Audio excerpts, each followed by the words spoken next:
પૂરા ભાઈ તો ભાઈ ભાઈ બોલો બોલો આ તમારા હાથમાં શું છે? આ ફોન ભાઈ અમારા હાથમાં.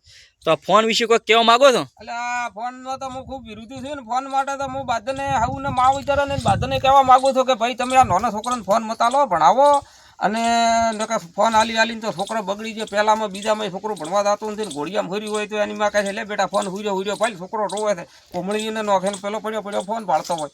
હા પછી એનું ભણવામાં ધ્યાન દે. વાત સાચી છે. ધ્યાન દે મારું કહેવું તમે સાચું કહેતું મારું કહેવું કે આ છોકરાને ભણવામાં ધ્યાન દે. ના રે ના રે કોઈ વાત સાચી છે તમારી.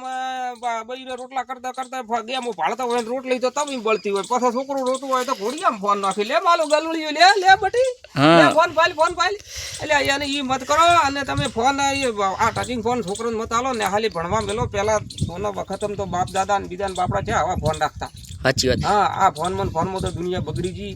ફોનમાં તો ઘણા ભાઈઓના ઘર બરબાદ થઈ ગયા છે. સાચી વાત છે. ફોનમાં તો છોકરા નથી ભણતા. હા તમારું એમ કેવું ફોન ઓછો આલો છોકરાને? એમ ઓછો આલો. હું એમ કહું છું કે છોકરાને તમે ફોન ગતું મત આલો ને ભણાવો ને ખાલી મેલવા દો બાળ મંદિરમાં મેલવા દો અને તો છોકરું સુધરે ને કે ભાઈ કોઈ ન સુધરે મારો બાપ આય કોઈ દા. અને છોકરાને એમ છે કે આજકાલના છોકરાને બધું કોઈ ખબર નથી હોતો કે આપણે બાપ દાદા કોણ હતા. છોકરાને તો શિયર કે આ બાપ દાદા કોણ હતા ને બાપડા આમ કેવો ધંધો કરતા ને કેવું જીવન જીવતા હતા. હા એ બધું શીખવાડવું પડે એમ ને. અને હવે તો નાના છોકરાને હારા ઓલ્યા સાદો ફોન આલો તો ગમતોય નથી. ટચિંગ ફોન જ જોઈએ છે. ટચિંગ કાલી ધામણું છું હોય તું બેઠું આમ કરતો હોય વગળીઓ ફેરવતો હોય. ઓહો કાઠો છે તરતો એમ. હવે તો છોકરા એના ભણતા નથી નકર તો ભણે બાપડા ઘણા પણ. આ બધા ઓક કેના છે? ઓક આપણે આમ આવી જ ના બીજા છે ના છોકરા રોતું હોય તો લે બેટી લે ફોન લે બેઠો પાલે પછી પેલા એકડો કઈ બગડો કોઈ ના આવડે.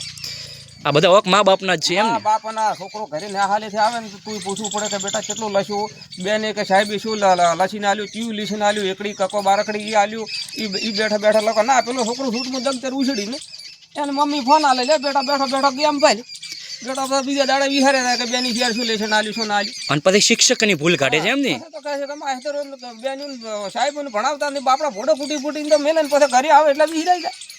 આ ભૂલ બધી મા બાપની છે. બાપની બીજાની કોઈની નહીં. ઘણી તો માયાની બાપ તો બાપડા છે ખેતરમાં કામ કરતા હોય નોકરી ધંધે જ હોય. હા અને માયા કન મોટા ફોન હોય તો છોકરો ના લે એટલે જેમ કે બખાડા ન કરે. વાત સાચી છે તમારી. એમ ઘણી તો માયાની ભૂલ. બાપ તો બાપડા ધંધો કરતા હોય કોઈ મજૂરી કરતા હોય કોઈ છોકરીઓ ખણતા હોય કોઈ નોકરી કરતા હોય કોઈ ખેતરમાં ઢોરનું કરવા ગયો હોય.